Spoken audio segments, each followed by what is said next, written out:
Hey, this is Renee from the craft table, and I am going to demonstrate how to baste two jewel shapes so that you can then stitch them together, applique it onto a background square, and in this case, use them to make the jewel hearts pillow. A jewel shape is comprised of a hexagon and an equilateral triangle. So when you go to do the size of your shape, you're going to measure this side. So this is 1.5 inches. That is what we're going to be using to make the jewel hearts pillow. You can buy the shapes already pre-cut, or there is a template that is part of the pattern where you can print them on cardstock and then cut out your own shapes. For this size jewel, I like to use a scrap of fabric that's about 4 inches by 5 inches. If you're going to be trying to do a fussy cut shape, then you might need more fabric than that. You're going to put your shape on the wrong side of the fabric. I take a little bit of glue and put it on the back of, just put a little bit of glue on the shape and then put it onto the center of the fabric. It just holds it in place so it doesn't shift while I'm basting. And you can either glue baste or you can thread baste these shapes. Before I get started, I usually trim off, leaving about 3/8 inch of a seam around each edge. I don't really measure it, I just eyeball it. It just makes it a little bit neater when you are folding the fabric over for basting.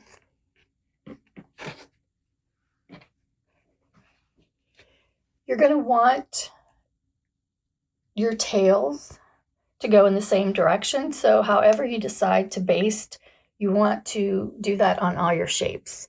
I'm going to demonstrate glue basting first and then thread basting. So I start on this edge and work my way around.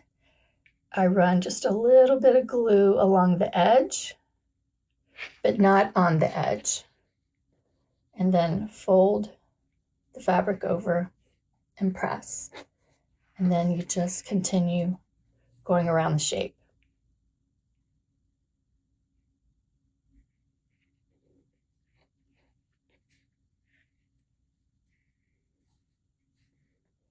You see you get a tail because of the point. So by going in the same direction on all of my shapes, or all of my jewel templates, then I can make sure the pieces go together nicely when it's time to stitch them together.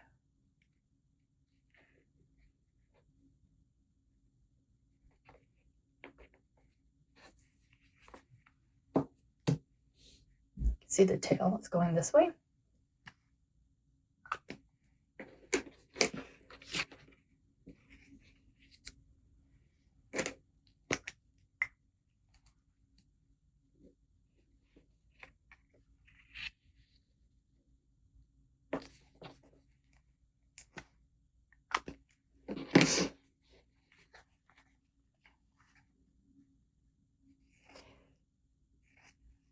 You want to make sure that you put the top on your glue pen anytime you're not using it, even if it's just for a few minutes.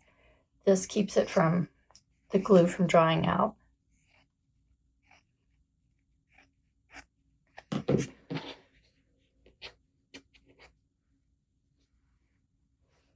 So remember when I was glue basting this one, I folded over this edge and then I folded over this edge. So I'm going to do the same thing even though I'm thread basting.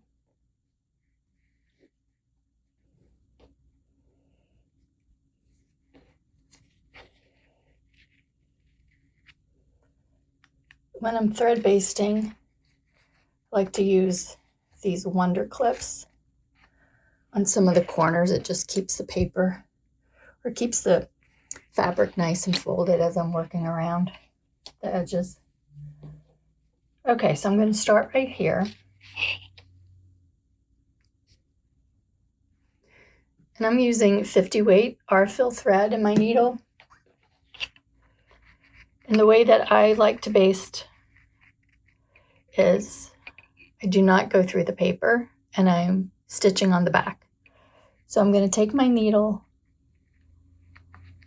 through both of the folded edges of fabric. So I took my needle in on the fabric underneath, and then it came out on the folded fabric on top. Now this is the Liberty fabric, so it's a little fiddly. And I have knotted my thread. And so, I'm just going to take one stitch, again going through the bottom fabric and the top fabric without piercing the paper. And then I just work my way around to each of the corners. I've already folded this over, and then this one on top.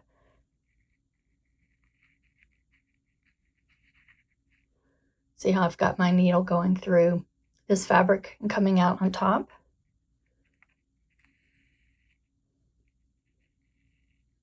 Pulling it through and then taking one stitch.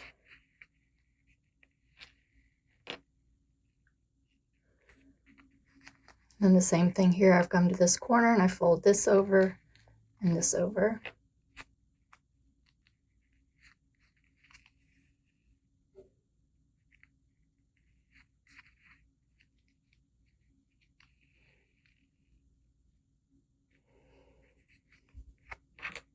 And then take your needle through it, and then again to make the stitch.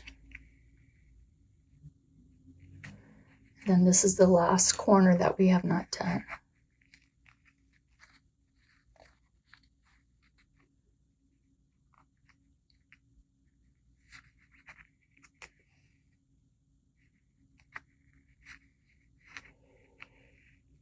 So this is the last corner. I took a stitch, and I'm going to go through one more time. And before I pull the thread all the way through, I'm going to take my needle back through so I secure it with a little bit of a knot. Then I can cut my thread.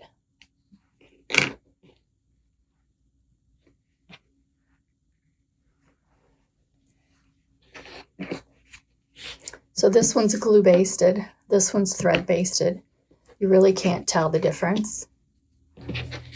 It's just a personal preference, and you can see I've got my tails going in the same direction. In this case, mine are pointing to the right. When it's time to stitch them together, we'll put them right sides together, and then you can see the tails are on opposite sides. It just makes the stitching a little bit easier.